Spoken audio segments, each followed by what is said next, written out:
to start. It's a very different. We're going to start our committee meeting with introductions, and I'm going to go. What I'm going to ask is go around the horseshoe here, and then as individuals like speak during the meeting, or if you're in public comment, then you can introduce yourself. But for now, Roseanne, do you want to start with introductions? Oh, yes, Roseanne Powell, board manager. Danny Cage, student representative of the policy committee. Michelle DePass, board member and policy committee member. Amy Constam, board member. Ava Bowery, board member, member of the policy committee. Julia Edwards, board member and policy committee chair. And before we go, Gary, Herman Green is a committee member, and he unfortunately just told me he wouldn't be able to be here today. Gary Hollins, board member and observer today. Liz Large, the contractor general counsel for the district. Mary Kane, senior legal counsel. Great, thank you. We have a pretty full agenda today, and we have some external guests. So I am going to try and keep us moving through our agenda, and so that we also have our external guests done with their part of their presentation before we get to the latter half of the meeting. And we also have 3 individuals for public comment, and I think I'll marry the public comment to just follow the agenda item in each case versus having it at the very end, since they're wanting to talk on topics that are on today's agenda. Is that what we have in our board book? Are those the public comment schedule? It's scheduled to be at the very end. Okay, yes. It seems like if we can't, it's 2 minutes, that it usually makes, for me at least, more sense to marry it with a topic if it's about a topic that's an agenda item. Yeah, absolutely, thank you. Otherwise, just at the end of the meeting. So the very first item is, as our committee and board members know, we recently changed the student representative and district student council policy, and one of the items as part of that new policy is that the board approves the bylaws. And I am going to ask Oscar, who has been the lead for the district student council, to just briefly give an update of where we are. We originally thought maybe we might be approving them at this meeting, but or recommending them to the full board for approval. So yesterday, Julia joined the DSC meeting, and we are pretty much 95% done with our kind of agreements around what they will look like. We're not completely finished, but we're really confident that they will be ready, and I'm really proud of the work we've done. I think they're really great bylaw amendments, and look, before our bylaws were really kind of messy and unclear, and as Julia said in that meeting, just making sure our bylaws are a level playing field for everyone who wants to be a part of the DSC. So that's where we're at right now. My guess is we'll be able to bring them forward by the next policy committee meeting. Great, and then we'd recommend them to the full board, and assuming Madam Chair will put them on the agenda. Is that for April 5th? Or not probably the following meeting. Thank you. Hey, Oscar, I have a question about that. Have you guys been discussing mechanisms for incorporating like communication and feedback from individual DSC members, school communities? Is that part of any changes you're looking at to the bylaws? Not necessarily to the bylaws, but I think we're also creating a third document about internal agreements within the DSC. And I think really a primary goal, especially with our student rep-elect, is making sure we really build strong community with our individual communities at our schools, and understand that we're here to represent their voice. And if you have any concerns, questions, or anything like that, I'm sure you're able to come back and interview. Yes, I want to thank Oscar, because tackling the bylaws is probably not the funnest task assigned, and also Liz Large for going through and really taking a sharp eye and really tightening them up and helping create that level playing field. So it's really a team project, and we're close to being done. Thanks. Thank you. The next topic on the agenda is draft revisions to parents groups in schools, policy 7.10.020.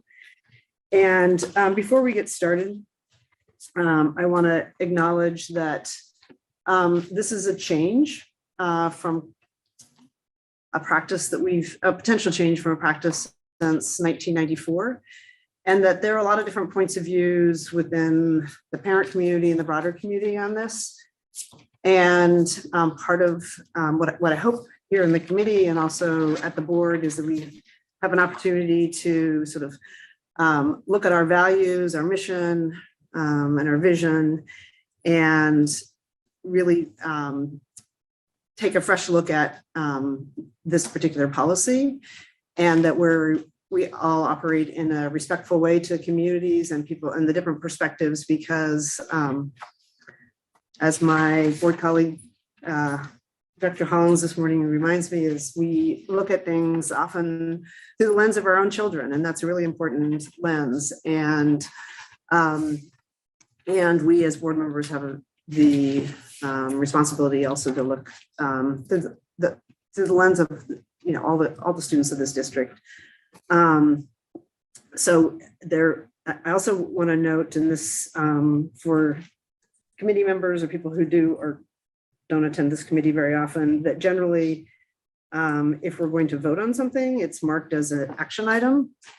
So that gives everybody a heads up, like we're moving to a vote, or if you have an amendment, this is the time to talk about it. Also, we'll be taking public comment. This particular agenda item was just a discussion item. So there wasn't an intention to have a vote today. It's a continuation of the discussion from the last meeting. Last meeting, there were a number of, we ended with a I wonder set of questions. And we've collected those, we've gathered some information. And so we'll have some of those questions topics that we talk about today. In addition, Director Scott, who wasn't able to be here today, submitted some questions, which I thought were really great questions. They're a duplicate of some of the ones that have been asked in the community and some new ones. So we'll also integrate that into our discussion. Chair Brim Edwards, I was just wondering, I know that I see the agenda here, and I'm wondering I know we've got guests from NESD here, if we could do our 4.50.026, because I think we're gonna have a really robust conversation about the policy. So I have already had an agreement with them before the meeting that 4:45 time certain, we're gonna have that discussion. I also want to be respectful of. I was just going to remind you, yes, you have to leave. So that's why you're trying to navigate everybody's time. So I appreciate that. Okay. And then you and I are going to move some stuff out of committee. Great. Sounds good. And maybe you can tell me If before. I don't, we'll just. All the rescissions. The rescissions. Yeah. And there's a couple other things, but I think we're in good spot. Okay, perfect. But thank you for. You can decide for me on everything. I think Liz might have a problem with that one, but thank you. Nice proxy. So with that, we do have two people who are going to speak in public comment, but I wanted to pull out the draft and walk through some of the provisions. So I'd like, I think all of us have received a lot of public comment on this matter, and there's a lot of thoughts. And I think everyone I've talked to, all of the board members, people in the community, I think everyone agrees the foundation needs to be reformed, and that we want to make sure that the funding that we're doing, especially when we look at FTE and capital projects, is as equitable as we can make it. And I feel a little like out of sorts that we've got this draft that we're now considering with these provisions. I'd like us to take a step back and sort of talk about, like, as we think about equity, one of the ideas that's been floated is, do we reduce the amount of FTE a school can fundraise for, or how much capital they can do? Do we increase the amount of the share that goes to the fund? Like that's what we're going to get to. And so I want to jump on that comment as well. So I think that we as a board in 2019, I believe, went to a racial equity training. We did a one-time training, and that does not make us any of us experts. And as I'm thinking about how this has come about, I want to remind us that we were socialized to this, but we haven't really put it into practice. One of them, these are from the tenets of white supremacy culture, and it has everything to do with how decisions are being made. One of them is the sense of urgency that this has to get done today. It doesn't have to get done today. It has to be done intentionally, and it has to be done with the right people at the table and the right voices at the table, which I'm not convinced we've actually heard from the people that are most impacted. This other tenet of white supremacy culture is paternalism. That's when decision-making is very clear to those with power and it's unclear to those without it. Those with power think they are capable of making decisions for and in the interest of those without power. And those with power often don't think it's important or necessary to understand the viewpoint or experiences for those for whom they're making decisions. And the last one would be out of that whole long list, is this either or thinking that it's right or wrong, good or bad, black or white. And this has got a lot of nuance to it. I completely think this needs to be reconsidered. And I'm not confident with I haven't seen a model. So I've heard from families from affluent schools, like what we're losing. I don't have a good understanding of what we're gaining. I know what we have to lose. What do we have to gain, and how do we get at that 40% or 50% share? I have those types of questions. And then I also wanted to, Director Scott brought up some excellent questions. I think one of them is understanding what we have to gain. I just want to say, like, as a school board chair, I have not had a discussion with anybody from the community about this, and I feel left out.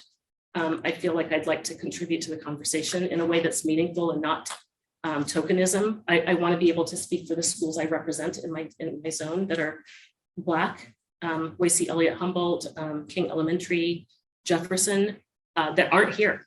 They're not here today, and they haven't been here. And that's really, really important for me on a personal level to have them in the room as we're deciding how they are in. And I'm having a hard time starting from a draft policy and debating the merits of the policy rather than saying, how do we fundamentally rethink the ways that we encourage schools to fundraise for the whole district? And how do we have is it 50%? Is it 40? Like, I would love to talk to our foundation leaders and our equity fund recipients and say, what would equity look like, rather than starting from some great proposals you've made as a jumping off point. I feel like we need to take a step back before we actually get into the policy. That's where I am. And then you know what? I'd like to react to. I'd like to contribute to stronger. I'd like to.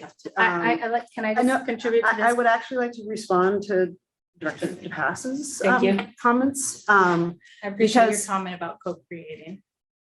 Because as I said, this is a discussion, and there's no intent. As I said last meeting, part of the question was asking individuals about what they thought. And I've got to say, the fact that the last 48 hours have been primarily, emails from our wealthiest, most privileged communities. Yeah, they have. And so I want you to know that my commitment is not to move anything out without hearing from the people and the school communities that haven't had a voice in this process. Because the reality is, when there's a discussion about the equity grants and what they might be losing, that every single year the equity grants are like whatever percentages of the whatever schools, a small portion of schools raised. So it's not what they need, it's what they just happen to get, that because that's what they raised and they're getting 1/3 of it. And it's a very unstable thing. So they may have counted like, hey, last year we got $40,000 and we were able to do X, Y, Z. And this year we got 10,000 and we only got, we can't do the same thing we did last year. So like my commitment, Director Pass, is to have those voices at the table. So I'm going to say, instead of just saying, hey, we've got this and what do you think? That we say, we want you to come up with a formula. Like when you have 2 kids and 1 piece of cake left, you let one kid cut it and the other kid decides on the piece. That's how we do it in our house. We only have 2 kids, but I want to speak to this. it's because it's a co-creative model. When we're trying to actually put equity into action, actually operationalize it, it's not comfortable. Like nobody said it was going to be comfortable. It's going to be uncomfortable because we're not used to working in this way. And it's going to end up working with a more robust buy-in from the people that are most impacted by the inequities in the system.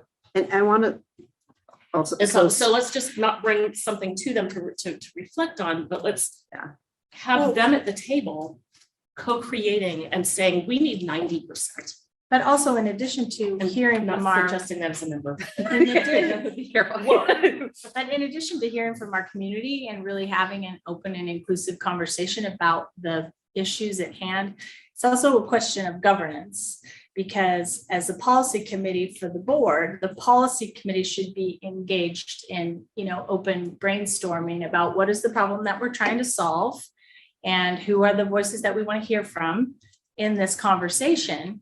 And then, think about how we might, I don't sit on the policy committee now, but how we might approach it. And I think what makes the most sense in this situation is to take a step back. I mean, there's a unilaterally derived proposal in front of us that I think doesn't get at the core issues that actually will raise all boats. In fact, would seek to lower all boats, but how do we I'm sorry, step but back? you're getting and into a commentary about the policy versus. Okay, please don't interrupt. I'll try to be civil and collegial. So I think if we can just step back and all have a conversation about the issue at hand, like what is the problem that we're trying to solve? What are the inequities that we perceive? What are we hearing from our community?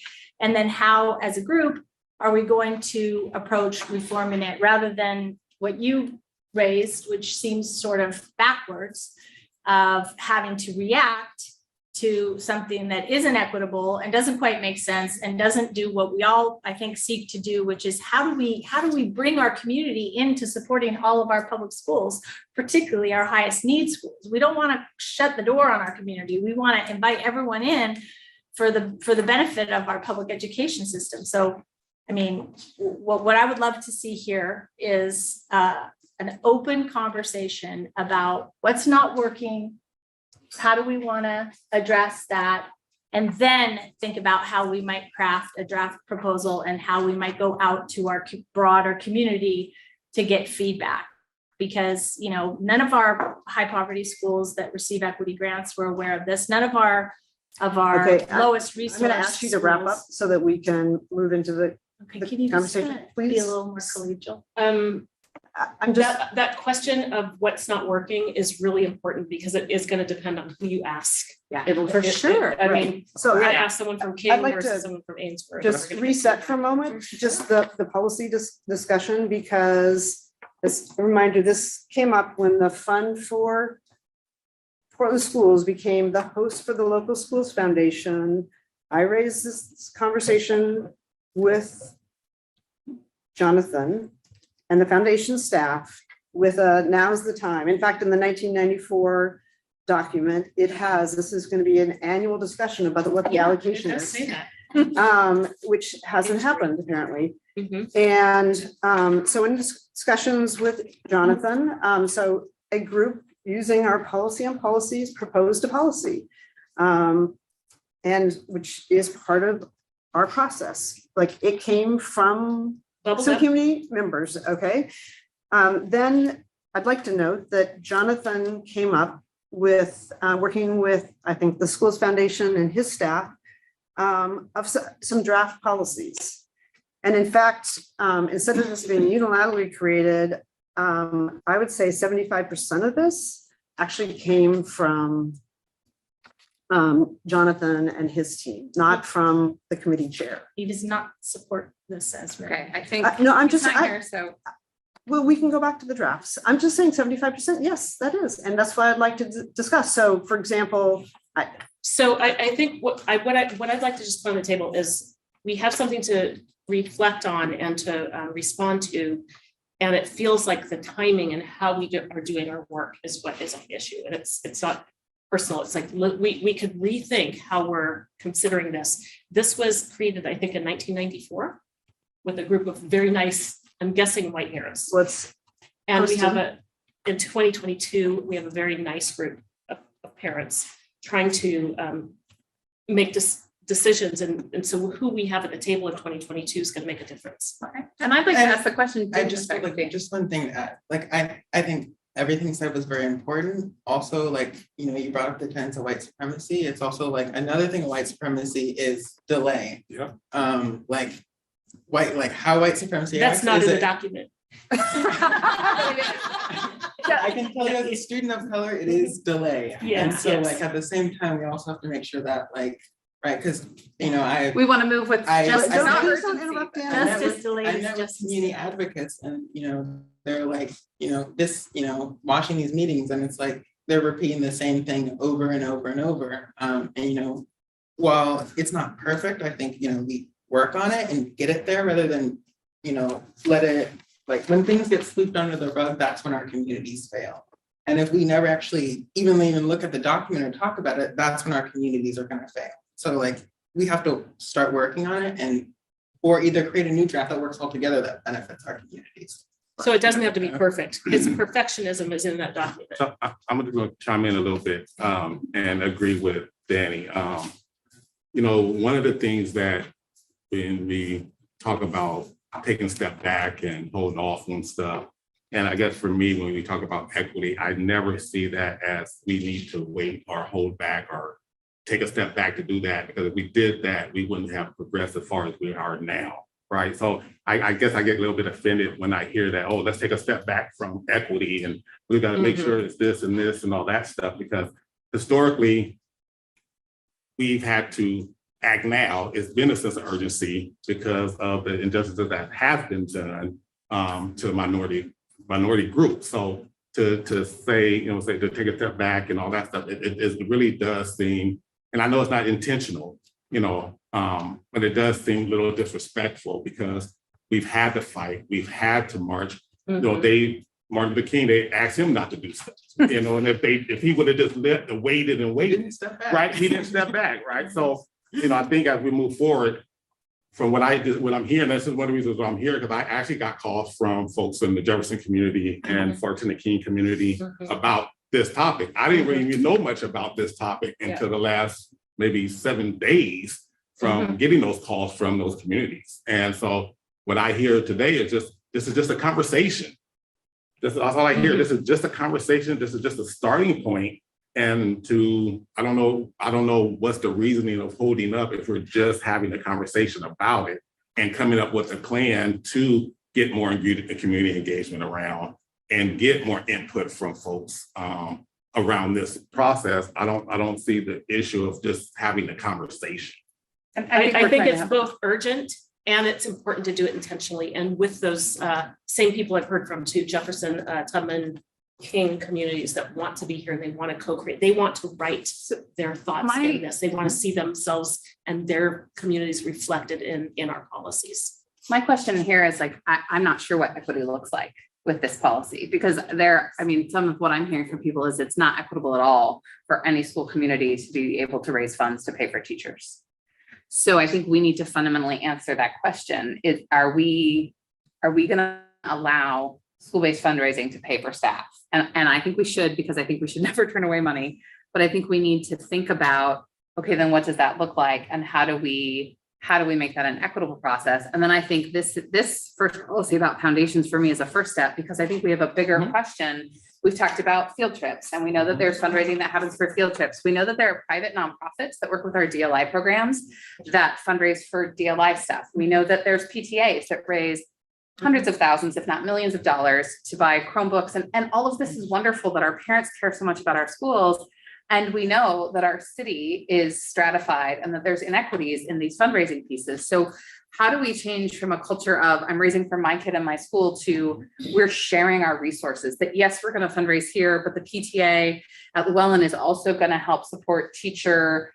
So one of the things Llewellyn does is they give teachers stipends to buy supplies at the beginning of the year. What if Llewellyn partnered with Sabin or, Woodlawn or and built relationship rather than it being paternalistic? Yes. And so that's my question is how do I think we need to We did reform hear this. from a customer. And so how do we reform this policy to say, first of all, do we want to allow schools to buy FTE? And if we're going to say yes to that, how do we structure that? Do we say, okay, you can buy as many FTE as you want, but you also have to buy the same number to go into the parent fund. So it's equal. So I think that's the equity question we need to have. Then there would be 100%. Yeah, I think that's the conversation we need to have. What does That's equity the look like? conversation, That's yeah. the conversation. It's the Yeah, okay, outcomes, so- and equitable outcomes is, I think. I'm fine that we're getting there because there was the conversation. So I was gonna ask because at the last meeting, Director Lowry, you raised the issue of October. of field trips. And also we have a first reading of a field trip policy out there, and I had a conversation with two of the board members about moving it to the full board or whether we wanted to have a change, and I think we want to have a change. So we actually have and I would suggest that's like a separate piece of work. Right. Absolutely. We have a policy that is before us and actually later on. Right, so but later that's on the my agenda. question is, sorry, go. And so I think we have to take it by pieces, and it's not the perfect being the enemy of better. So when it comes to the foundation policy, my question is, are we okay with fundraising FTE? And if we are, what does equity in that look like? I mean, I think those are the fundamental So two this big is questions where we need to also answer look as we delve into this policy. And I think it's a question that we need to answer in community. And I guess the point about focusing on FTE is relevant because the other issue here in just looking at foundations is that of all the entities that fundraise within school communities, foundations are the only one that have a mechanism for equity, that have a mechanism for giving a portion of what's raised to support schools that can't fundraise. And so if we look in isolation at just the foundations, you're effectively channeling more of that school-based fundraising likely through those other entities, booster clubs, PTAs, whatever, that don't have any mechanism for sharing those funds. So, I mean, I guess if And that we was my wanna- initial objection to So- what the community brought forward. But I would like we to made ask it- that we made it- question. We made a of our- decision to focus on the places where the district actually enables. I don't recall the- that we made that decision. I think you brought the policy forward and said that this is where you'd like to start because the community had brought this. And it's the one place that, as we discussed earlier, and I did ask you to, Okay. I asked you to come with a proposal on the PTAs, and you came back and said that you weren't going to do that. So I wasn't comfortable with bringing a policy that I worked on in isolation to this but committee. you could have, Okay, No, so but anyway, what I would like is for this group of people to answer the question, do we want to allow fundraising for FTE? And what do we think equity Okay, might look like? Ailey, I'm trying to run the committee meeting in a way in which we have everybody have an opportunity to answer some key questions. So if we can, I'd like to go through the policy and then find out what are the key questions. I think you've identified some of them, but not all of them. Well, if that's how we're gonna approach it, then let's go back to the original policy, because I think what we're hearing here is that I'm gonna we have a use, unilaterally derived proposal for a policy that is not, Amy, I'm the coming committee out of the chair and I policy. can set the agenda. no, and we don't, that's not how we operate though. It That's is not how we this, Amy, so you know what? would you wanna read those tenets again? You tried to block this from coming to the committee. I didn't appreciate- try to block it. You did. I did not. You asked to have it tabled. No, I several didn't times. ask to have it tabled. I don't even sit on this committee. We had a recommendation from staff that we have a broader process of community engagement. Let's be honest here. I'm going to respond to things that are untrue. We Okay. had a recommendation from staff to focus on more student-centered items first for the community engagement needs. And the policy committee, on which I do not sit, as a whole agreed that other things should move forward first. And I agreed that it should have a broader Okay, public engagement process. I'm I think gonna- it's I'm important. gonna ask you to let the committee start to do its work and have its discussion. Okay, but what we're hearing from the committee what? is that they, can I just You're finish not on a the committee, sentence? you know. So I'm then sorry, but maybe you should speak because you have a voice and I don't. What we're hearing is people want to address the issues. They don't want to respond to a proposal that is not reflective of a collaborative conversation. And I would agree that that is both what Michelle and I have asked for, and Julia has said that as the chair, she feels like it is her prerogative to not listen or not go with what the committee members have asked for and I don't to think set that the that was agenda. said. I feel like we were. getting a Okay, little so bit- I felt like I asked to do it differently getting a and little bit Julia too said, late. I asked to do it differently and Julia has said, no, she wants to do it the way that she planned for the agenda. That's what I'm hearing. So it's my understanding that the committee chair can set the agenda for all of our committees. But that you're doing your work in concert with other committee members, is that? I Is am, that That's your how it understanding? should be. Um, I mean, And policy that- should so be. if- and that is how we And operate and as a Herman's, committee. I mean, Director Green is not here. I can't speak for him. I don't know how he would weigh in on this. But there's two of us here that are saying, and I'm hearing you about taking a step back. I think there's some of our work is very important to do intentionally. I don't use that as a stalling tactic. But I think it's important to get this right. I think the way we do this work is really important to get it right. I think it's important to be intentional about it. I think it's important that people that need to be at the table aren't here. I've asked for that. I think Director Lowry has asked for that as well. So I don't know how Director Green would, but this is our work. This is our contribution to this work in our spare time. And I would like us And to, we have so much of. yeah, and I stated that I would like us to go around the table and as a committee, talk about whether or not we think we should raise FTE in the first place.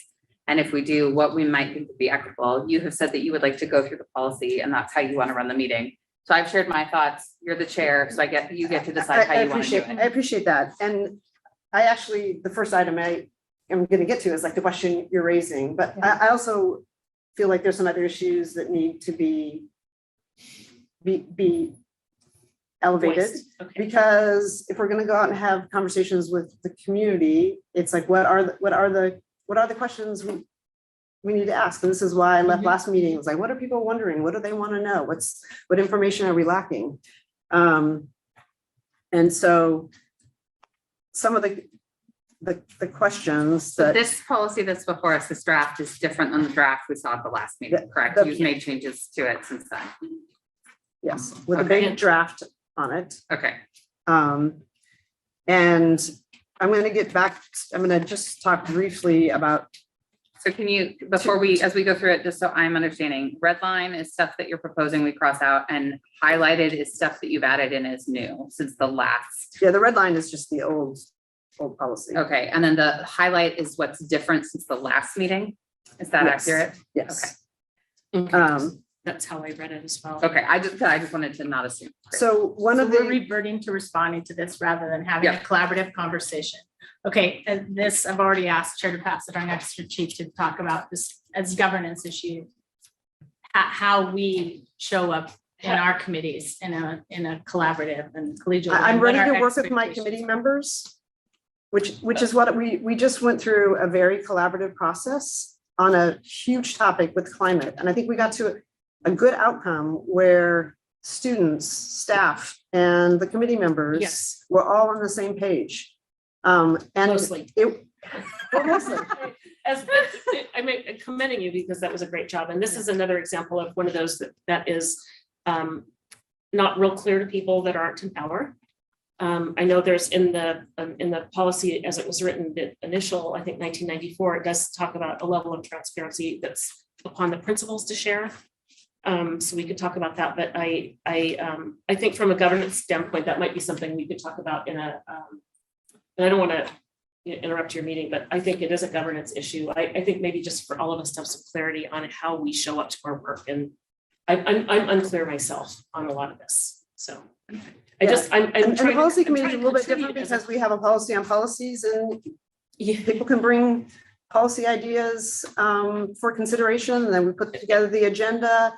It's done in consultation with staff. And we should keep that, and we should also be very aware of who we are listening to as well. We have a huge inequities in our system, and perhaps it's who walks in the door with a great idea that we follow down a road that we need to be considerate of as well. So I think it's great to keep it open. We want to hear from our community members, and we also want to be mindful of who we're listening to and what are those outcomes what are the outcomes that we have. Yeah, one of the takeaways is I am going to ask you and Director Hollins in the debriefing conversation with Jonathan and his team that we're looking at how we bring those individuals to tables. They may not come to the policy committee meeting. Ideally, We might go to ideally them. we go to them. Yes, Right. absolutely. I'm just gonna let you know that it's 4:40, and I know we've got the Okay, MESC so- books at 4:45, and we haven't had a chance to discuss this yet, but I just Yeah. wanted to draw that to your Okay, attention. so I'm gonna just, Yeah. at a very high level, and this is, again, when I put something as a discussion item on thing, it's not as a, hopefully we're talking about the topic, not about just what the process. So the very beginning item, the first highlighted item is that we've asked really we encourage parents and community groups to fundraise and support district-wide initiatives because that is the way that we get the greatest level of equity, because the greatest equity piece that parents can help is our local option, which is 900 teachers that impact our schools across the district, which $100 million compared to the $600,000 in equity grants that went out last year is, a huge difference. So My one concern with that is that I know some of our schools that are more economically disadvantaged do fundraise for themselves and often really community-based things that are important to the culture. And so that sentence might dissuade some of those folks from feeling like that's okay. So I want to make sure that we have both that idea that it's still okay to do your own thing and to raise for your community, as well as, support the district. So I don't want to dissuade anyone who's Okay. doing community building Can I as part of ask you- fundraising. come up with maybe some language Yeah. that indicates that the both. or Yeah, the and both count. and. I'm going to just skip over for right now, just the 40% in that piece just for a minute, because I want to just talk briefly about on the second page, there's a comment that staffing funds must be just transmitted to the district through the staffing commitments prior to the staffing commitments being made. This section right here is language that Jonathan and the foundation, the Fund for Portland School recommended. So I just want to note that the registration piece is a little bit of a hybrid of what Jonathan. So wait, where are we? I'm sorry, I'm just going. Fundraising for staff. I'm just trying to, The Okay, transmittal so not the piece- stuff that's not highlighted, but that's from the last meeting. well, I'm Okay. trying to share with where some of these came from, because I wasn't the writer of this language. Maybe Robin is. Yeah. And then registration, originally it was everybody has to register, and there are some nonprofits who are independent who said that they didn't think PPS could require registration. And so we're like, but if we're enabling you buying FTE, if we decide to do that, and we Yeah. answer every question, that you do have to register. And I think this gets at Okay, what's the bigger, okay. It's the first step in that bigger. Yes, So- and that's also register and submit an I-90. yeah, so Yeah, this is a all of little that. bit of trying to get some more transparency. And again, if the district's enabling that, if we decide that's something we want to do. And then the other requirements, again, this is, Robin, I believe this came directly from Bylaws draft. Yeah, thank you. So with that, I'm going to go back to maybe the essential question. And I think it's fair to say, maybe people want to hear from community members before they have a position, or maybe they already have a position. But that's a good place to start. So Okay. I'm open to it. You're the chair. Is it the question? you're about open should we- to it. I'm open to hearing from community members. Are you saying for our public? Well, I'm just Today? wondering, do you have an opinion, whether we Should should we allow? fundraise for FTE? I think that's the Oh, question. is that- Right, Yes, yeah. or do you want to go hear from people? It's a yes, before you- no, or I need more information. I think I need more information. Okay, fair enough. I would say yes, because we already are, and I don't want to cut off a funding stream, especially one that has an equity component to it. And I think, hey, if the community wants to help support FTE, awesome. And we need to figure out a way to do it more equitably. Okay. But I'm not opposed to fundraising for FTE. Danny, I would say yes, if we think that we can do this equitably. But what we're doing now is not working. I think that is abundantly clear. We have to do something. Amy? So I think our primary goal should be, how do we increase external investment and engagement in our public school system? So that includes fundraising, volunteerism, business partnerships, everything. So to me, the question about FTE is inextricably linked to how we do our budgeting. Like, I almost think we can't have a conversation about whether or not we should allow external funding for FTE without really looking at how are we budgeting each school? Is there a minimum threshold for the positions that every school community needs and deserves, regardless of their socioeconomic status? Because right now you have, some of these schools that are fundraising that are using 0.5 FTE for a school psychologist or for a social worker that they weren't budgeted from the general fund, because they don't qualify for equity grants or something like that. And so, Didn't I say the question was yes, no, or maybe? I know, but you see, It's a bigger question. It's a yes, it's a yes and Director Hollins? I think I do need more information. As I learn about this, I really would like to see how, and going back to what Danny was saying, how has this piece that has already been established since 1994, how effective has it been up to this point? And that's what I would want to, like I said, adding on to Danny, I would like to know, is that working? Because if it's not working, no matter if Alameda near my district and for EAs for all their classes, but then you have, Fabian or somewhere that can't, is that working for, even with the 30% that's going to the equity grant?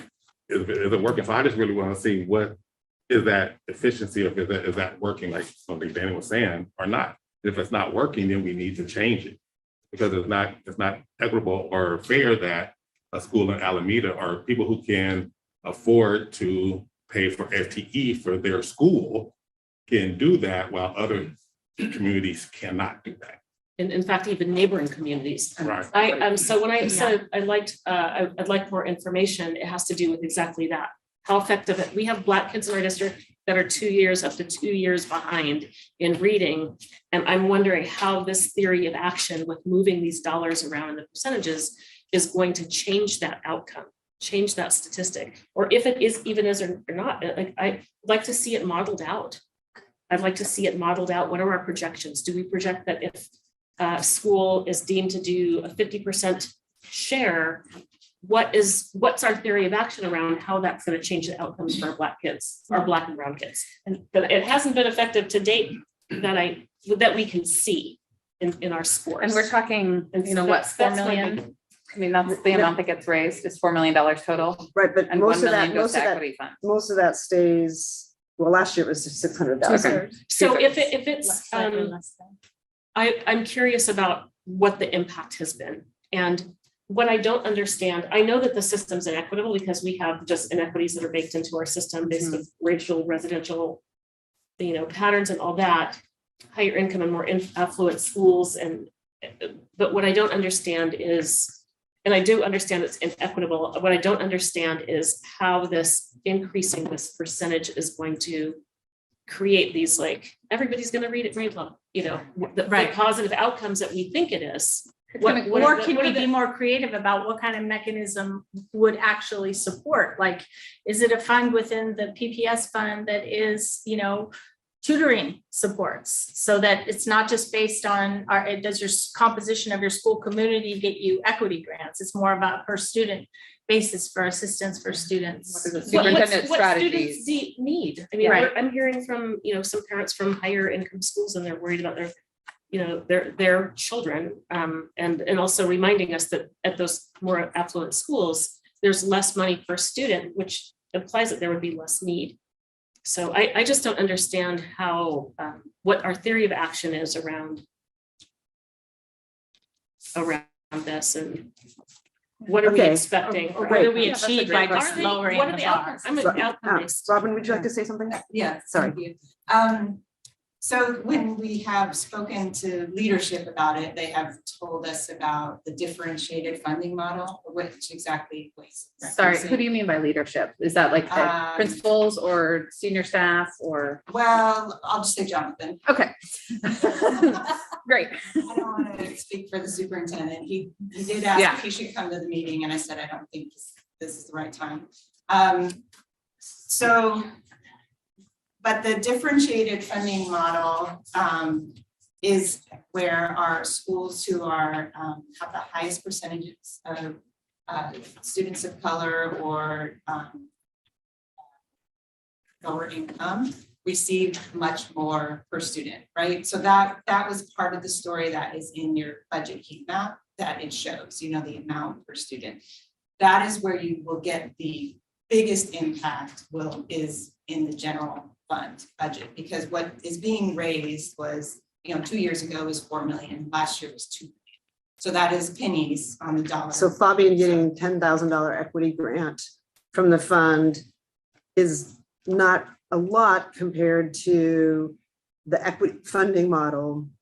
Right, that so they in get the their budget. staffing from the district, they get a higher percentage of staffing, but the principals will tell you they appreciate the equity grant, the PPS parent fund awards is what we call them now. Because it's flexible dollars, even if it's $10,000, $20,000, where they don't have a PTA necessarily that is able to fundraise for these extras. So that's really the problem, using those dollars. They're not using them for staffing as much, but they are getting more staffing from the district. And And the district When could we get, look the at district run could a give them. scenario that says $500,000 from one school, you minus the 10%, and can we model that out with numbers on a board? What do you Of mean? course we can. Minus the 10%. I want to know what the dollars mean to Fabian if we increase this share from 30 to 40. I mean, the reality Well, is, as the budget I know. makers and deciders, if we wanted to give Fabian $10,000 out of the general fund for discretionary fund because they don't have the money for that, we could, because I think that was your question last time. Can I think just say one thing? yeah. I want to address what Robin said. So for me, one of the ways to understand this is like we've heard our TSI schools have a smaller ratio for kindergarten. And I'll give Dunaway as an Right. example. Dunaway is going to have 32 in their second grade next year. So if they raise money to have an FTE, they can lower that class size to more like what our CSI and TSI schools are getting. So our targeted intervention and our critical intervention have more staff given because there's higher need. And so that means we do have higher class sizes at some of our more privileged schools. And so this is a mechanism where parents sometimes raise money to lower those class sizes. And so that's how that benefits that school. And then the money goes to Fabian, like to make up for maybe them not having a PTA. So it's not the same benefit to Fabian as Dunaway is getting. And Yes. Fabian is in a different position or one of the other schools because they get a smaller class size off the bat. So it's one of these, like, how do we talk about equity as we look at these different, in some ways it's apples and oranges, right? It Like, is. because our student experiences are so different. And so that's the question of, is even raising FTE. And like I said, I think it Yes. is, but I think we need to be really clear about what are we asking our parent communities then to say, okay, it's 100% match. You get this much for your school, and then we're going to give this much in equity. I mean, Well, so you know. one Okay, well, I school would gets vote a for that. pizza party and another school gets A a teacher. teacher in a classroom, and that's where the inequity is. And I Correct. think this Okay, gets I'm back gonna to the move- beginning of I'm our gonna move conversation, which is about like, what is the problem that we're trying to solve? Because Robin, you referred to the heat map, but there's something called a heat map that's posted with these materials that for some reason omits the column that shows per student spending. yeah, so this And is so that. I don't know where this came from or why it Well, does it not sho- it include shows- that important information, but I'll what tell I you just what- distributed has per student spending, and so that's what you're talking about. You're looking, and that includes, it's so important for people to note that that includes foundation Foundation. funding in that per student spending, because we're getting a lot of email from parents who frankly aren't aware of what our equitable staffing model looks like now. And it's a lot different than it was 8 years ago or something. So And I'm so gonna, now if you look here, Director if you- Constam, if you- could you wrap up? Because I want to move the conversation on. Yes, Thank you. I will conclude my remarks when I'm done making my point. Thank you.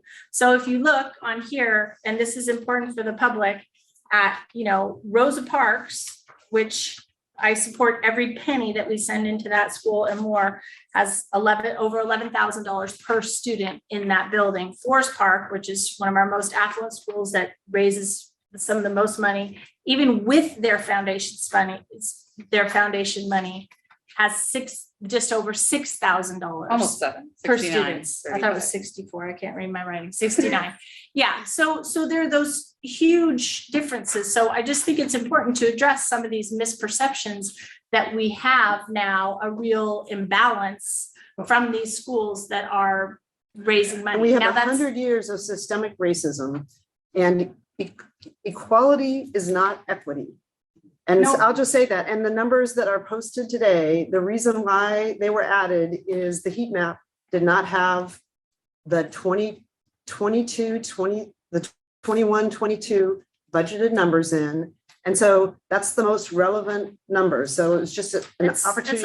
It's all good. It's information that's Yeah. available in our Okay. school profiles from last year's budget. Yeah, and But I we think we extracted need- that, and because. We need to because be that was having a important. conversation about what is our threshold in every building for what positions need to be budgeted. I think Because that's a quite great frankly, conversation. these school foundations right now are supporting positions in certain schools that aren't supported by the general fund that would come back to the general fund if we choose to take that away. So And a Do- lot, I mean, do we want to include external funds or do we not? Okay, Yeah. so That's a good the question. other Look at the lines. question, and this is just a lightning round, is, and I'm gonna ask not for speeches or sentences, but just yes, no, or need more information. Are you good with the current 33%? Do you want to move it up? Or you need more information? Those are the three options. Michelle, I'm sorry. Can you ask the question again? on just the current split of Just like- 1/3. of one, currently it's 60, I mean, it's been since 1970. Right, it's 66, 95. 93. Yeah, and I'm just what curious, is the like question? staff you had want it to say recommended moving 33? it to, staff had recommended No. moving it to 40%. And so the question Why is, 40? I don't understand. It's okay, arbitrary. then But I no. think your answer I is you mean, need yeah. more information. I need more information. I don't understand why it's 40. If it was just, it feels very arbitrary as a number. Okay, that's a good answer. No, I'm not comfortable keeping it at 33. Okay. I want it to be way more. Okay. And Danny, I I would- do too, but I don't know Danny? what it is. Yeah, I don't know what that Right. number is, but I want it to be more. Changing it.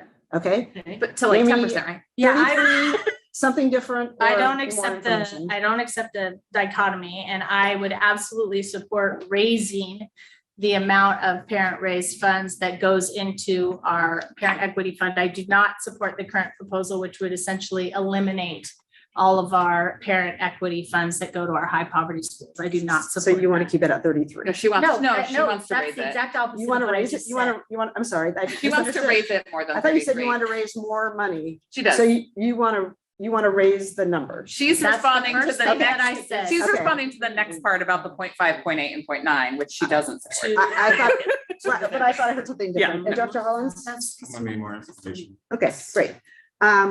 And we have 2 people signed up for public comment, and then I'll move on. Can I just say, Julia, I did want to address this 0.5, 0.8, and 0.9. I do not support the caps on the amount of FTE that can be Okay, raised. that's great. That's the part I don't support. I was trying to get to, you said last time, can we have a sliding scale? I said, what would it look like if we had a sliding scale? So That was this my this question. was Yeah, an attempt, and it raises the same amount of money? but, yeah, So- so I don't support caps, but I do support including, Okay, well, increasing we're the gonna have amount. another conversation clearly, Great. so we can talk about Awesome. caps or no caps. The 2 individuals providing public comment, Yes. and then we'll shift to our guests. Mhm. Afternoon. My name is Can't hear Magali. you. Can't hear me. Your audio's not Yes. on. Is my audio on now? Still can't hear me? Not moving. We just heard you for a moment. I think that was Kara. Rachel, are you there? Can we have you unmute so we can see if it's her audio or ours? Yes, can you hear me? Oh, I see it. It says, yes, can you hear me? So I can see the captions, but I can't actually hear her. Oh, it's up. It's up. Can you hear my audio now? No, still no audio. I'm very sorry.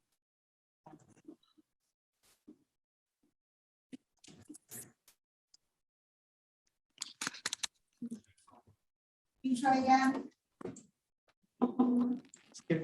Ugh. I know, it's making me. Anxiety. Are you able to hear me now? Still no audio? I can hear you. You can hear me, Rachel? I can, yeah. Okay, Rachel can hear you. me. I'm so sorry. Can we try another methodology, Kara? I'm trying to change the selections, but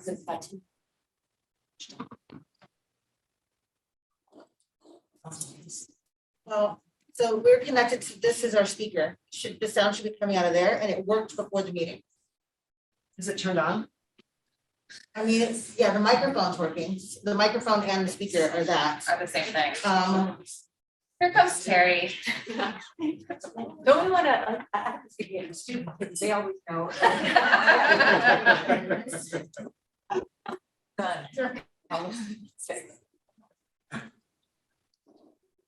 either.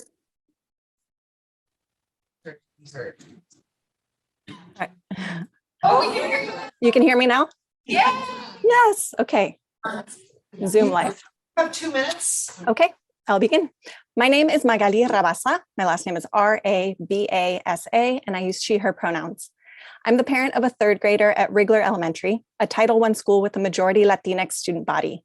Because of the multiple historical systems of oppression that the majority of Rigler families face, our school does not have a foundation, nor does it have a robust PTA structure capable of significant fundraising.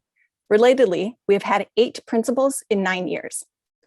The funds received through the parent fund grants allocated by the Fund for PPS are insufficient and only exacerbate the inequities between Rigler and our neighboring schools like Alameda, which have significantly more resources and a foundation and which serve a predominantly white and more affluent student body. In 2017-2018, Alameda kept over $135,000 from foundation fundraising, while Rigler only received $26,000. That's over $100,000 difference. And that only accounts for foundation fundraising, which is used to buy teachers and staff. When Rigler and Alameda students come together at Beaumont Middle School, they arrive shaped by the disparities in resources that marked their respective experiences in elementary school.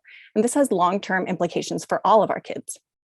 The stark inequity perpetuated by the foundation funding model extends across our district. For example, since 2015, Abernathy has been able to pay for more than 10 full-time teachers with foundation funds, while Rigler has never gotten enough funds to hire even 1 FTE. Schools like Rigler don't want to be the recipients of charity from wealthier schools. We want to be partners in mutual aid and solidarity, working together to build a more just and equitable public school system that serves the needs of all students. We know PTA and other fundraising streams also contribute to this inequity, but those funds can't be used to buy FTE.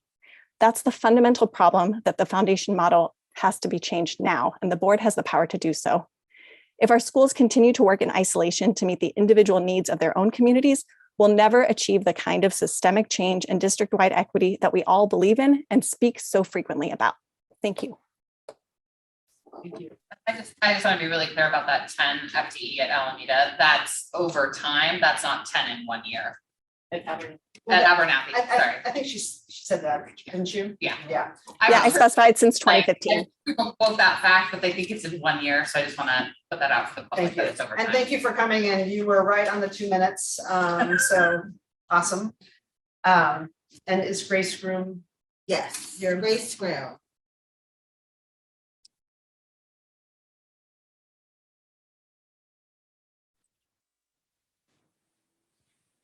Hello, can you hear me?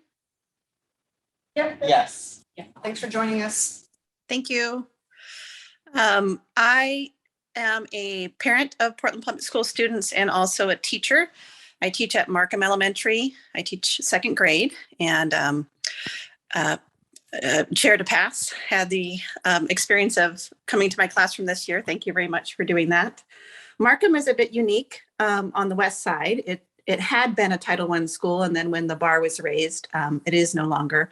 But we serve a large population of immigrant families and about, I believe, 30% of free reduced lunch and closer to 50% historically underserved students. We do not have a foundation. We have a very collaborative community that comes together in lots of different ways to support our students.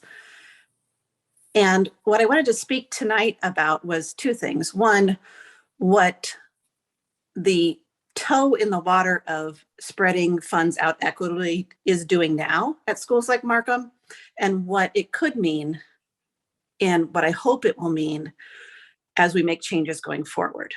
The way that we spend the money at Markham in recent years has been to either support our immigrant families through English language learner EAs, or most recently through reading support instruction using reading results. We use the grant money to help reading tutors come into the classroom or come into the school and work directly with students. So those are some pretty targeted ways. These are not, willy-nilly, spent willy-nilly or not targeted ways. These aren't popcorn parties, is what I mean to say.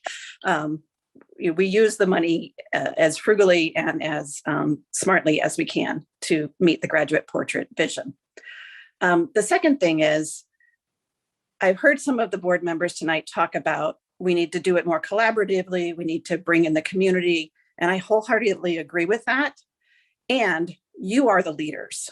You have been hearing this policy has been as it is for the past 30 years almost, and you have been hearing for years, and most importantly during 2020, and really questioning our direction as a district and how we're addressing equity, that things do need to change.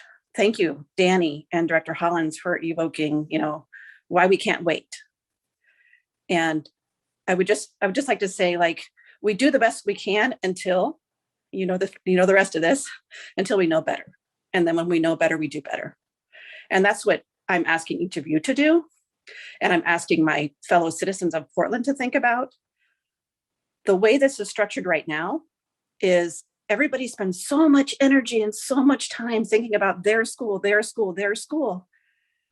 And it just creates these little pockets of separation instead of a whole community coming together to, as we say, raise all boats. So I really hope that this process will move forward, not be stalled, because we can't wait any longer. It's not going to be perfect, but as we know better, we can change it and do better. Thank you. Great. Thank you, Grace, for both your service to the students at Markham and for staying with us today. Appreciate it. Thank you all. With that, I'm going to ask Mary to introduce our guests, and apologies for the Yes. Roll it up. Hi, I am proud to introduce the remarkable student success and health team, who has been, I have been working with on a number of things, most recently, and sadly, as a result of some tragic incidents involving Portland students. We've been working on the how we can roll out naloxone so that it's available to all PPS schools. In addition to that, as part of that, one of the components is also looking at our current administrating non-injectable medicines to students, 4.5026, which was last amended in 2002. It may need a little. We thought it needed a little sprucing up, but the team here, Jamie Smith is the coordinator of school health for MESD. So he oversees and supervises our school nurses and SHAs. James Loveland, I think is the, what is your title? I never know his title. So yeah, I'm James Loveland, Senior Director of the Student Success Health. I'm another Mary Kay. I'm Mary Crow, and I coordinate substance use supports for Portland Public Schools. And I'm Amy Rona. I work in student success and health as a senior manager with Mary and James. I think the purpose of this group being here today is we likely need to change our current policy if we were to have. No, we actually, so the reg on naloxone does not require a board policy for it. But What do you need from us? well, but we do need an updated policy to align with our practice. So at this point, the policy that stands out talks only about the administration of medication, non-injectable. And they talk about prescription. And prescribed. Right, and so although it's not required, we thought it best to include that in the policy to better reflect what our current practice is and what we are intending it to be, the inclusion of Narcan. And I'll let them speak on it. Yeah, I mean, I could just give you just a really quick overview. You know, over the last several years at PPS, in particular, we've been working really hard to expand our substance use services for PPS students. That work has been led by Mary, supported by Amy Rona, supported by Chief Brennan Martinek, and adopted and delivered. And adopted and delivered by educators all across the district. We feel like although there is endless room for improvement additions, we feel like we've developed a pretty robust spectrum of service and support for students that is multi-tiered, and that ranges from prevention and education to direct service and intervention. And one of the things we'd like to add is the introduction of naloxone to our buildings for those situations where we can prevent an emergency and possibly save a life. Naloxone is medication that reverses the effects of an opioid overdose. What it effectively does is it restores breathing, hopefully consciousness, and helps an individual recover. I'm gonna let Mary talk with the expert here. But much like we have epinephrine in our schools for students who may be experiencing allergic reaction, like shock, we would like to very quickly get naloxone in our buildings. I don't know, Mary, if you have anything to add to that. I would say that naloxone doesn't encourage kids to use, but it also doesn't prevent them from using, which is why we have tiered supports. I really think of naloxone as a medical intervention. I think it's needed. I'm excited we're going to move towards having it on our campuses.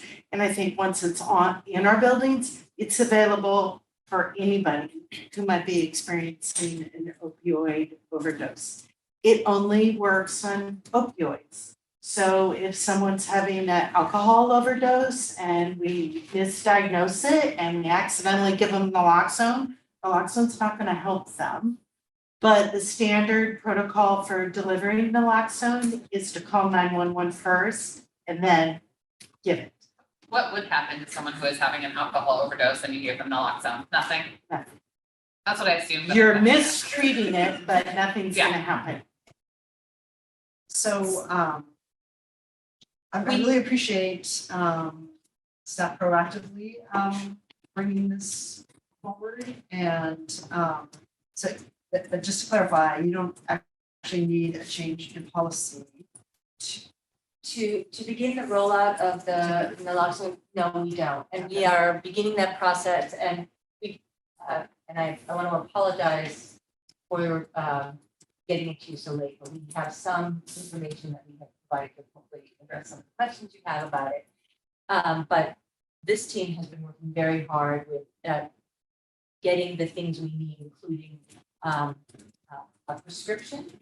You're allowed to have a district-wide prescription, which we now have in place. Standing order, yeah. We work with Multnomah County, and Dr. Ann Loeffler has agreed to sign that standing order for district prescription for us.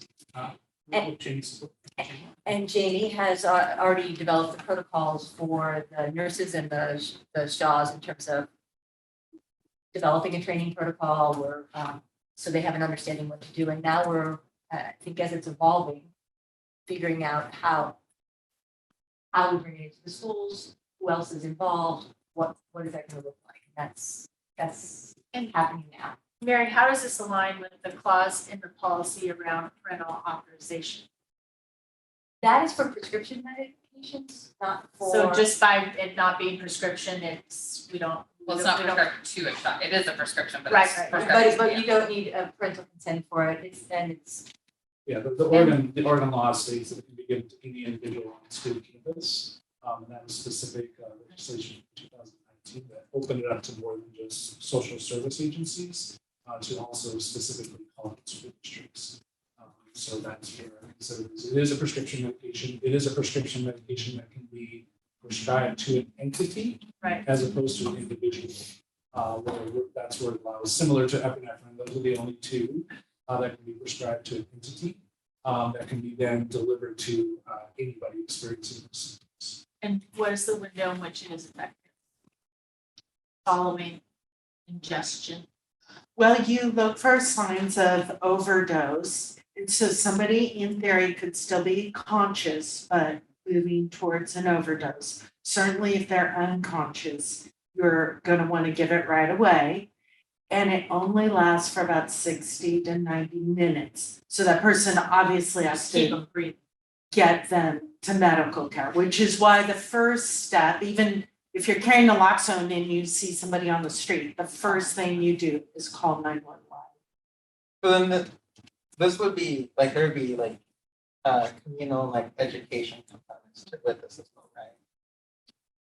Tell me what you mean by communal. Like we're giving information out to our community, like this is, right, we're not just gonna have it here, like No. there's gonna be information. we are, yes, that's part of one of the part of the planning is the communication. What does it look like to our community, to our schools, and the expectations, and also how it's incorporated. Part of this is in the kind of the curriculum that Mary has created.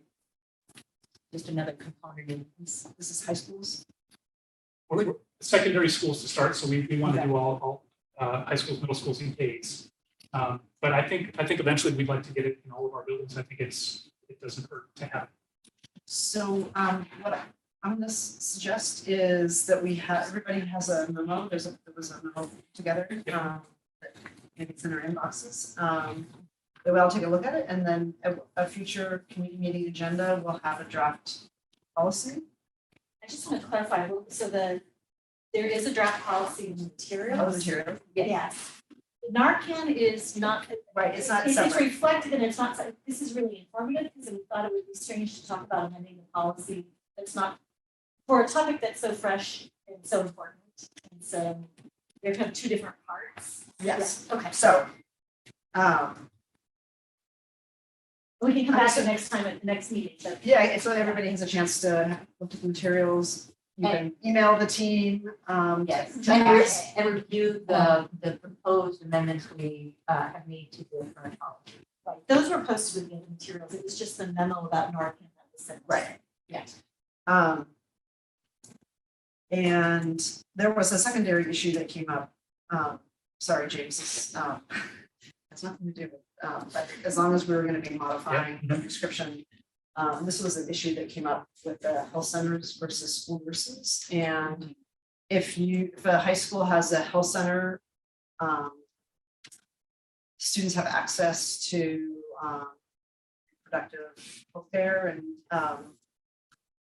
condoms, birth control pills. But if you don't have a healthcare center, and it's just a school nurse that currently our practice is, it's not available.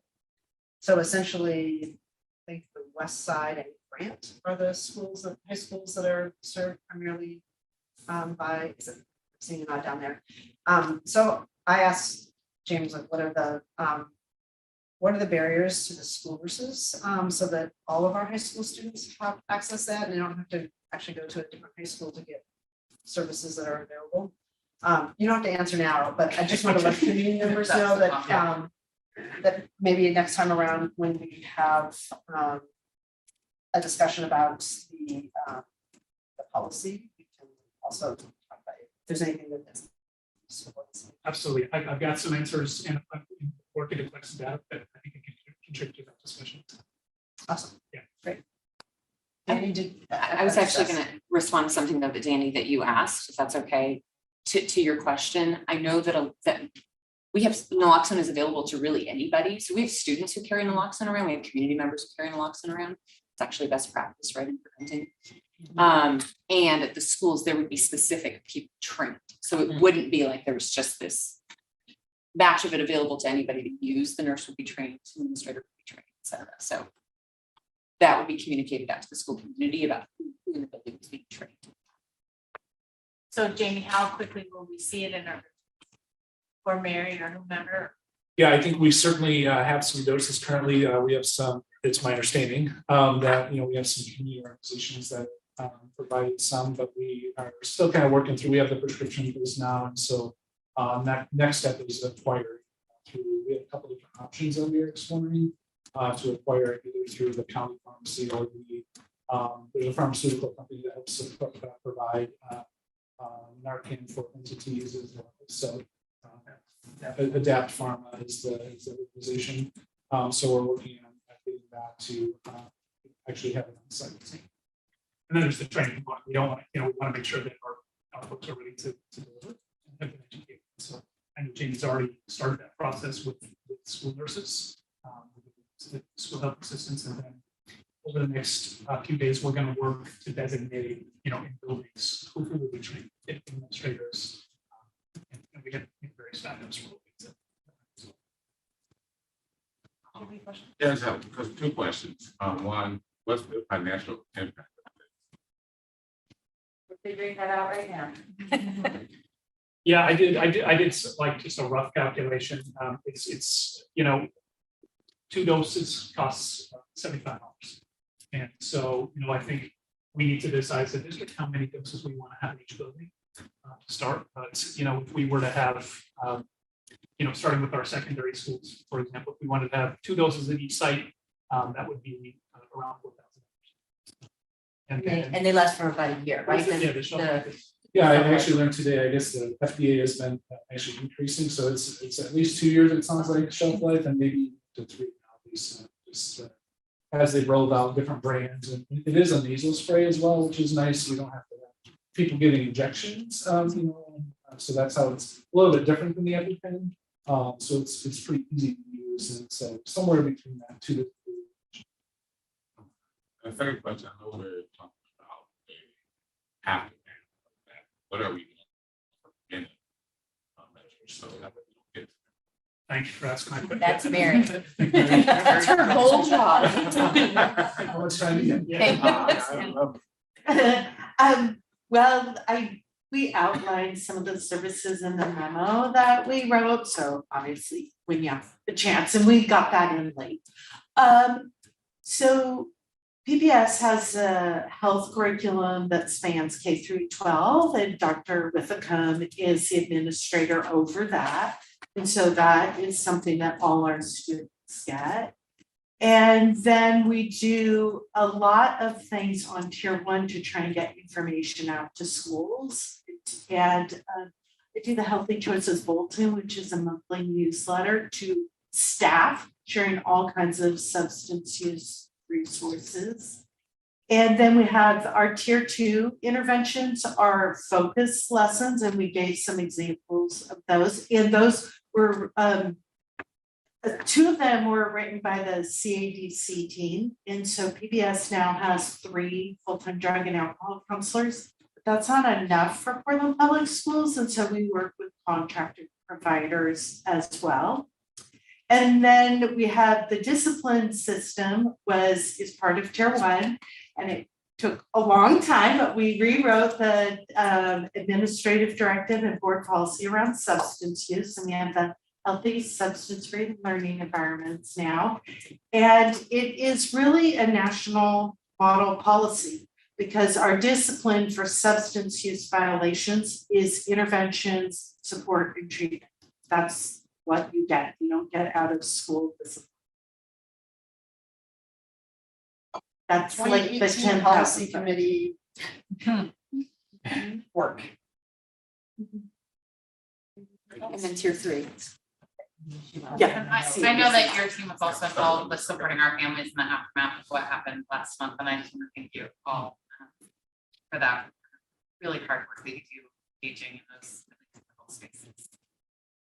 That's really important. I know I added this, I thought this would be a conversation today, and a lot of McDaniel students were very appreciative that this is happening, and a lot of McDaniel parents have their children very late after that.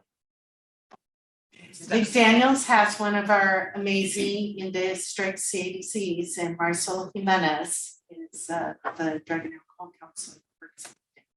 Every high school should.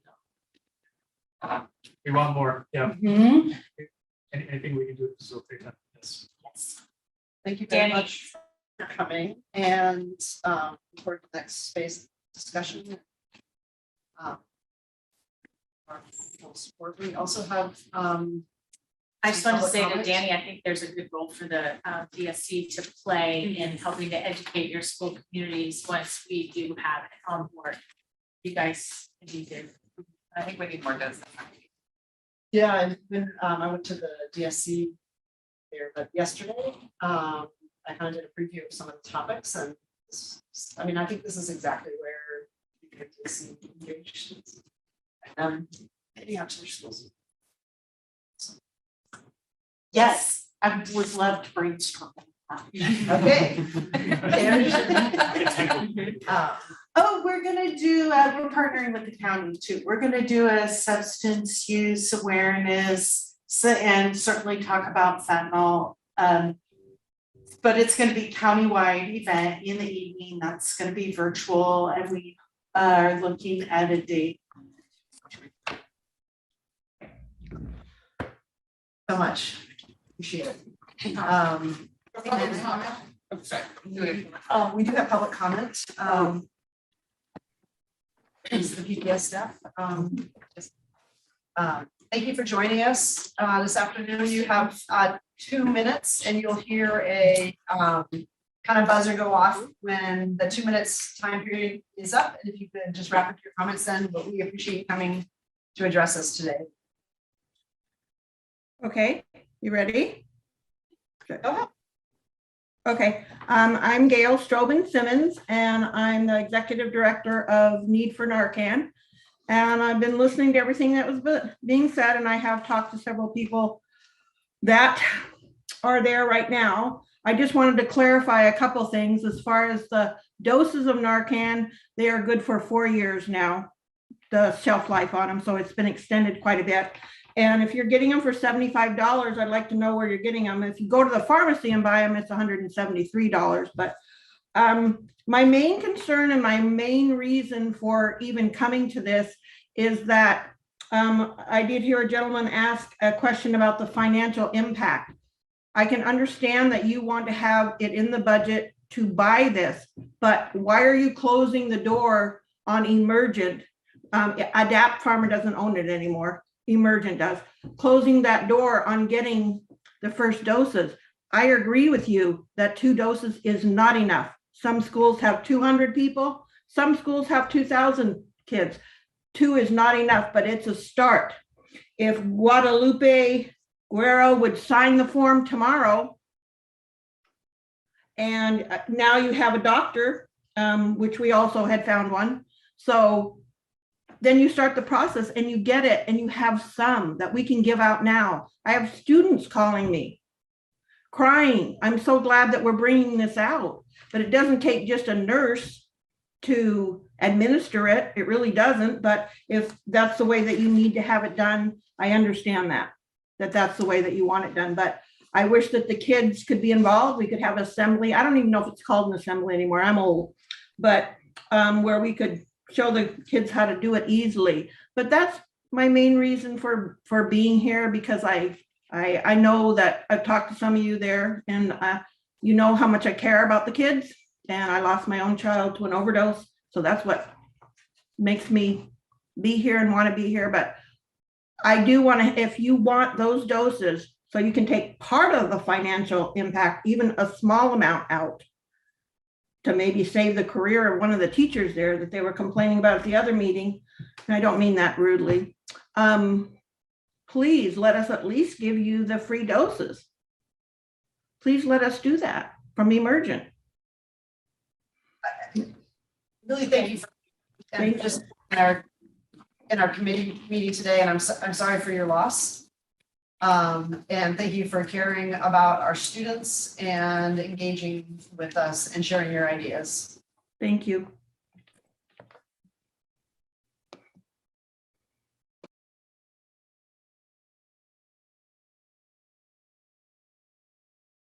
Visions? That's good. To like totally change the mood. I'm just super excited because I was in student government in 1994 and 1995 when we were dealing with the sim in the camp. And I'm just super excited to see the sim come back. Well, it's not coming back, we're getting rid of it. It just never left. Exactly. So do you want to give the 2 sentences on each of the recent? I'm happy to do that. We no longer have a quorum. So we can't actually vote because Michelle's not But here. it's a recommendation. I mean, Yeah, you know, so like Can we move them out? I mean, it's a recommendation. I think it's a recommendation and if you guys push back. Yeah, so probably do it, but it's not. I'm gonna note for the record that if afterwards that there's a different opinion, we will bring them back next time, but otherwise it won't be put on the agenda, but for the chair, yeah, Yeah. exactly. So I think that. And we have the student rep. So it's 2 and. 2 and a bonus. Yeah, that, I know. Yeah. just makes it awkward. Okay. Just read us with 2 Very important, sentences. But it doesn't. We'll go, we'll. Anyway, Yeah. I just know think it's we, yeah, I vote yes on getting rid of the Sims since it's like 30 years out of date. Okay. So we can start with that, I mean, you're the one who likes the agenda in order, so. Yeah, no, so everything sounds reimbursement. I just couldn't control my sim excitement anymore. Okay, and I want you to know that we have gone in order today. We Yeah, have maybe it, not by I'm the so time. happy. No, we had a whole conversation about it. So I think this will be very short. The first one is 5.50.070. This is, it's a statement that's obvious, that doesn't need to be in board policy. There are lots of ways that expenses are reimbursed, including some other board policies as well. This was last amended in 1980. Yes, that's the year. Reagan was elected. In the next, I was just taking it to a. No, it was when she said she was 3. Oh, I was. The next one is the 6.30.020 special education students and SIM assessment results. As you pointed out, SIM is supported by the state. This policy was last amended in 2002. The third is policy 8.80.010, the high performance facility design. This is really superseded by the climate policy that the board free student input. The board just enacted, and so this is now, I guess, superseded by that new policy. It was last amended in 2000. So, Director Lowry, yes, so we have a recommendation and Michelle puts again, it on the yeah. agenda. Yes. Okay, honorary support, thank you. Yes, they always support the grade. So we also have 2 policies in the public comment period. One field trip we talked about earlier, and this was primarily just removing the board approval of trips of over 150 miles. And when based on the discussions we've had at our board meetings, so when people actually looked at the field trips that we were supporting, it raised questions about equity. And there is an interest in now changing our policy. And actually, there would be, at this point in time, some opposition to moving the board's approval because it's what actually gives us visibility. So what I was going to ask Michelle at the meeting was, because normally you have it in committee and then it would just go to its second reading or approval. But to hold it back for work related to, and if this is something that we're interested in working on, Director Lowry, I know both Director Hollins, I mean, I think there'll be a lot of people who are. I think there's a lot of people that are interested in working on it. I do not need to be one of them. Oh, okay. Okay, but I will talk to. And I think Director Green might also be interested as well as Director. I think what I would offer is that engaging staff on the data that's available and the objectives, the outcomes sought can help. We can help provide support for that work. Oh, staff will be very involved. I have no doubt about that. And like the data, because I think people need to look at like what's available, because we see just a portion of it. And so when they see the totality, there may be a different picture. Right, and what are the mechanisms for oversight? I mean, I think it'll be. Oversight, or how do we make sure that our students get an equitable out of classroom experiences? And I think we do a pretty good job at that at the elementary level. Taking trips to Bonneville. I mean, they're, yeah, because they're day trips and everybody has them, and they get more disparate in terms of opportunity and cost and else. I think the folks working on middle school redesign, I know not to be dangerous, but in this context that has come up also is that part of that project. So Well, there just think was there are a number a of programs resolution to that the superintendent was to come up with a capstone trip for all 8th graders. So I will send or talk to Sherry Pass about holding that back off of not on the second reading list. And then diploma requirements. Yes, so Thank you for coming and Yes. for our meeting. Thanks for having me. This is Jennifer Anderson, who is the academic program administrator for ELD. English language development. English language development. And I'm sorry, her name, and this, Director Green isn't here because I know she's here to respond to the. I'm gonna give them the short version. Or you can watch the video. Okay. Herman can watch the video too. Oh, is it? Oh, it's one.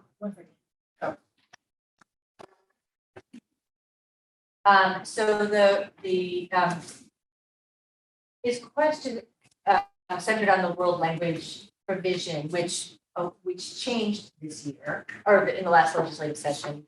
And I think it has all of us, all districts scrambling a bit, trying to figure out what that looks like. But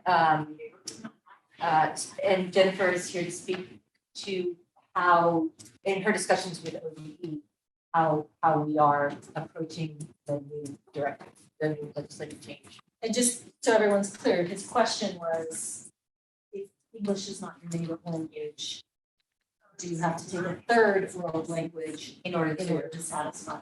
Right, so like you don't have the native Spanish speaker. Also have to take French. Yes, thank you. Right. Right, so this access to linguistic inclusion, well, we're really excited about because it recognizes students and their linguistic abilities and culture and really breaking down some barriers that students may have. The question, will world language count for some other courses? So with this new legislation, sorry, I'm a bit nervous. We're really fairly friendly most of the time. Just ask Mary, I brought her dark chocolate at the last policy meeting, so we can be. I did promise that to the students itself, but I shouldn't have. So anyway, so what that means is for students who are English language learners or have a heritage language, we can honor that by awarding world language credit to students who are in English language development classes. And for heritage native speakers,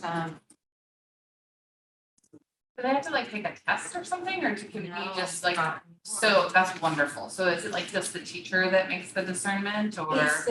It has to, Counselor? contain certain curricular components that mirror this. The non-educators can explain this, Yeah. perhaps a mistake, but my understanding is that as long as the class contains the components that would be found in a world language class. Yeah, so as long as the standards are that they're aligned with world language standards, that can count as world language. We're kind of figuring out, okay, what does that mean? How does the teacher award that, or what does that look like? And so right now, I think we're doing, I know we're doing a transcript review of students, specifically 19 seniors who may benefit from this, and also looking at it instead of world language credit, can we award language arts credit? And those would be in IB coursework, AP world language courses. And so that they would specifically have to align with English language arts standards for the grade level. So we have identified at this point, so we realize what we want to do is make sure that our current seniors who can take advantage of this. So Start there is wise. we've identified the ones who would need this, and we're working directly with the schools to see what we need to do. And then we can sort of make the cultural change and figure out a process for everybody later. Right, but right, once right. kids Forecasting graduated, for the- yeah. for our juniors and Freshmen beyond. to come in, instead of being like, we're gonna forecast you into French. Right. They will know that if you have a native language or a heritage language other than English, that there's a process. You don't have to take French. And that's what Yeah, French is great. Yeah. So right now, we're like, we want to get this laid out for seniors, the ones that are needing it to graduate. And then we're working on guidance with the stakeholders on what that will look like moving forward. And we hope that we need to have it in place before the beginning of the next school year. And when you say standards, does that mean like proficiency or like what are those like what are the standards? So standards, like each course has Oregon Department of Education standards that are created. And so each course has to align, like the course work that students have to complete has to align to these standards. How do I explain it? So for English language development, which is my area, a standard might be student will be able to engage in collaborative discussions about literature. And so the coursework would have to mirror what that standard looks like.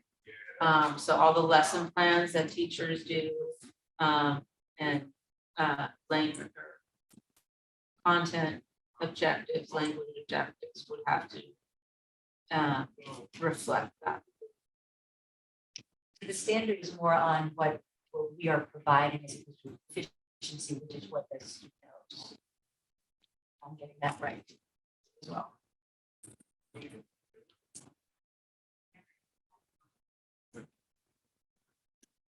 And this is gonna be in place before the end of this year for the seniors, and then as 8th graders are forecasting into high school or freshmen, they're going to sophomore year, then the counselors will have this option to provide students. This is awesome. Jennifer's already put the guidance out, it came out yesterday, and then we're further refining it. We targeted the seniors this year because Time short. time is short. Yes. So I'm wondering, It's April almost. were we gonna do that before we raised that, or? It's just we didn't have that, like This is the layperson's global, question. this is the global we. not maybe the Mary and Liz. Yeah, This is right. the district, this change came from OUC. And you Okay. were already on top of it Yes. before we started asking questions. You just Yes. don't like coming to board meetings for some reason and telling us what's going Well, I on. have before, I mean, I have as a teacher, way back when, but, no, this is really good news, Yeah, it's great. and the beautiful part about it too is it's retroactive, so anything the seniors took prior, including juniors, goes all the way back, so we can look at their record and honor what they have. And so, and making sure that it's not just a giveaway, but clearly they have rigor in their coursework, that's aligned to standards, so we hope that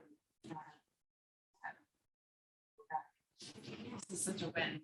Yeah, that's great. Who will award, like, who will be awarding this?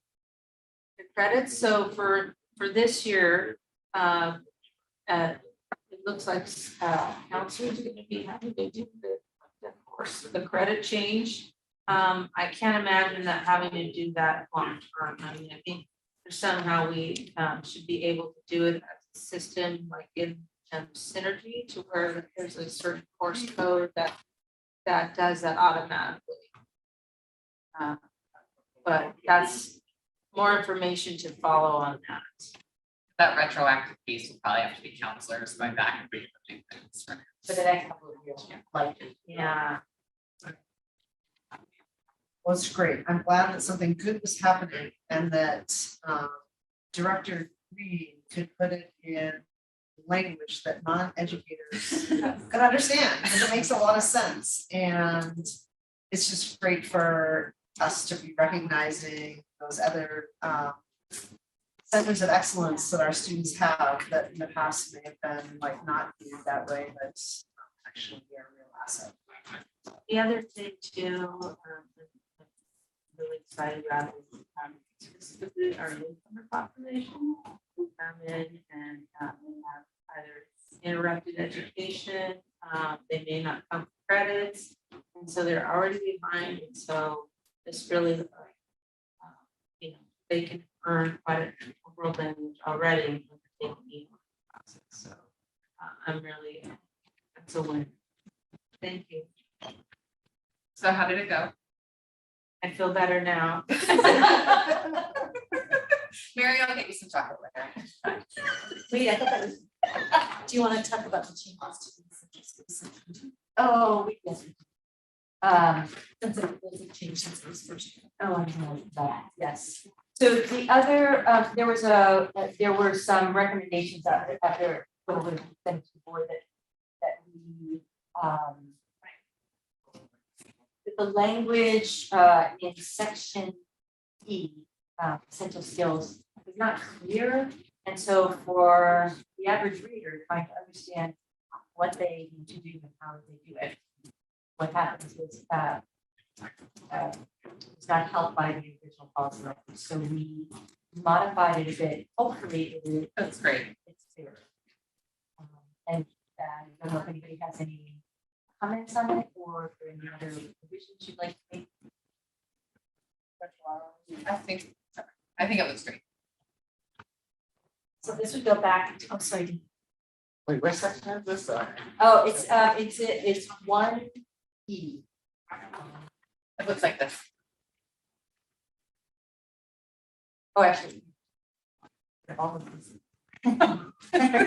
It's hard to understand because the essential skill, the title is on the one page. You have to turn page.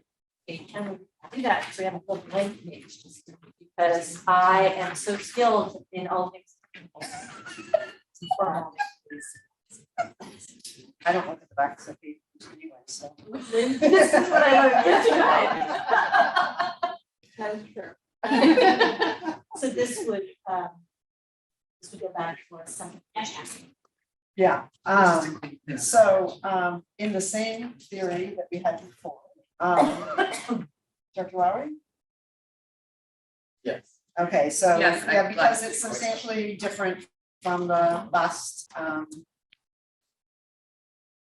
I would say excessive stuff, it's not, policy itself isn't substantially different, but there are some substantive changes. Great, sorry. Yeah, no, we can keep on with the work. Is that what you do when your kids are fighting? Do you come in with the legalese there, Liz? I think I know where this is going. Straight away by the chat. Let's first Oh, fireworks. And fire bombs. Thank you. Okay, I think. Thank you so much. Unless you want to be here for fire bombs. You're welcome to stay, but now we're moving on to weapons, explosives, and fire bombs. And this is a discussion on a potential action item. Yes. Well, I think no action, no action today, I think we decided that after the agenda was drafted, we decided we would just an update, that we're working on some additional amendments for the committee's consideration, and I'll bring them to. And just, Danny, I don't know if you remember, this is the conversation that we can prevent.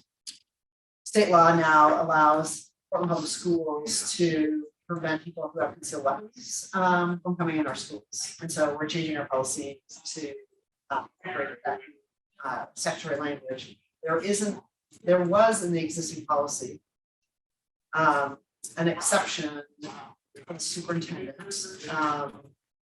And we had discussions with security team about what that would look like, because it made it. It was an sound exception that the superintendent could, it wasn't that the superintendent would be carrying a weapon, it was that the superintendent could authorize people to carry a weapon.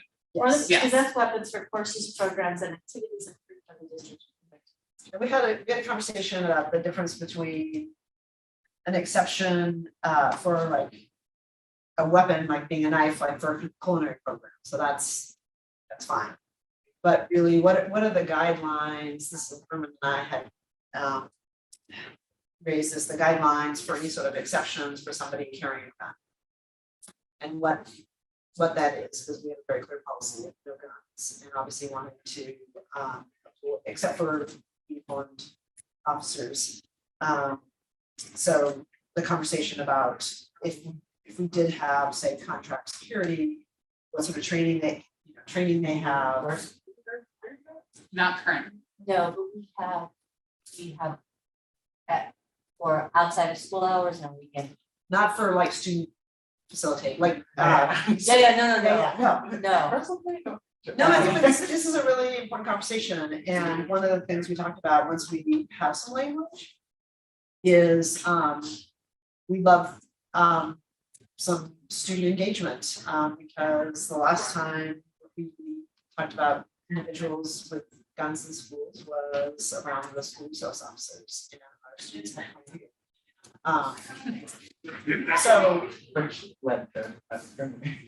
yeah, and so when we have the new draft policy and some potential, but what those sideboards may be, great, to get some student feedback. And then we got rid of the aerosol thing, right? Because we talked about mace. Yeah. Mace is considered contraband in our student. No, but last time we talked about like not. Because people have it on their teaching. I And then we thought we needed to have a conversation, because a lot of our students, especially female students, carry mace in their keychains, so they're technically in violation of this policy. Well, so it's the difference between what is a weapon and what is contraband, but I think even in the student, I think the student rights and responsibility handbook, contraband items are also. I think we run into some, like, I think about kids coming from sports practices or late night band practices or other things, walking to vehicles. And then also typically, one, I feel like if it's not covered, at least like profiling from our security guards, which will happen at some time or has happened at some time, for that. And then also found the fact that like the people I know have gotten in trouble for this are all Black women. Yeah, I think that's something we can absolutely discuss as we're looking at this student handbook.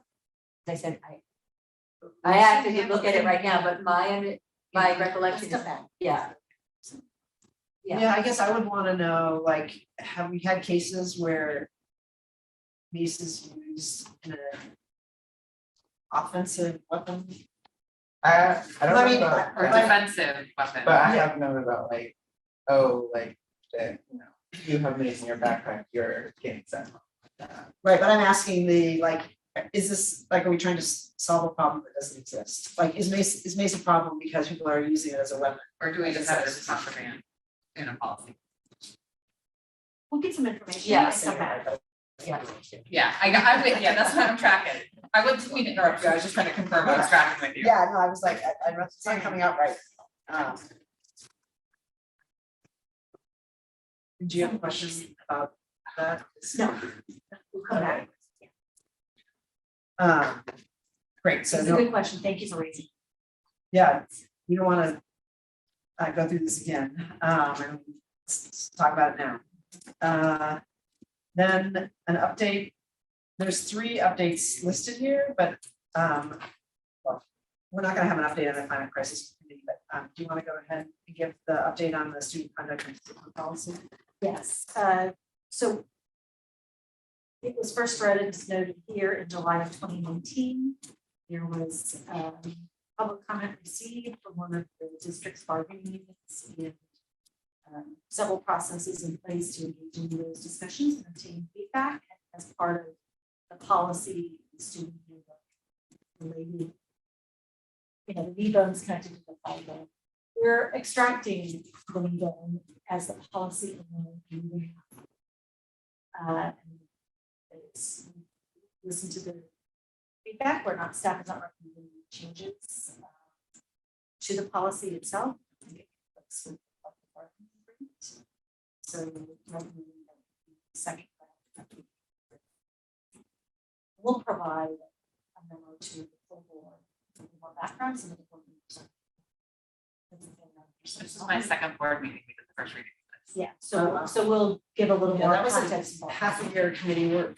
I mean, It's really important. with a lot of Yeah. engagement. You guys are Really focused on the disproportionate discipline. So, okay, and you'll talk to Michelle about getting that.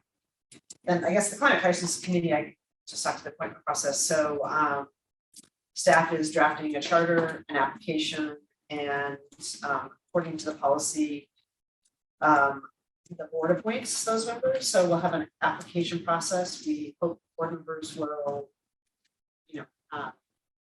distribute it, recommend people. We'll have a process by which the committee is selected and go from there. They look a lot like the CVRC, right? Exactly. And I think I've received a draft this afternoon. I haven't looked at it yet, so now, but I think the charter and the application process. The application process. Well, the CPRC, function staff draft and the charter will be one with the fund.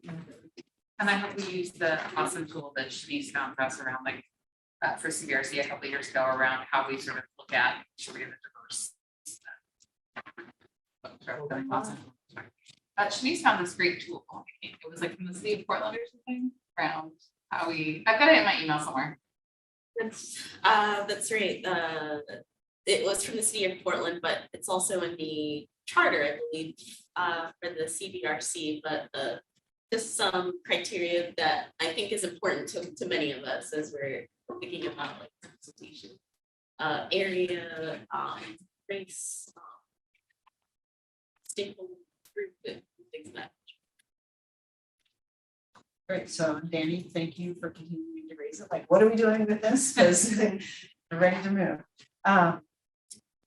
Do you want to do just a brief policy translation? So we looked at policy translation, talked to Rachel, it's online. Hi, Rachel.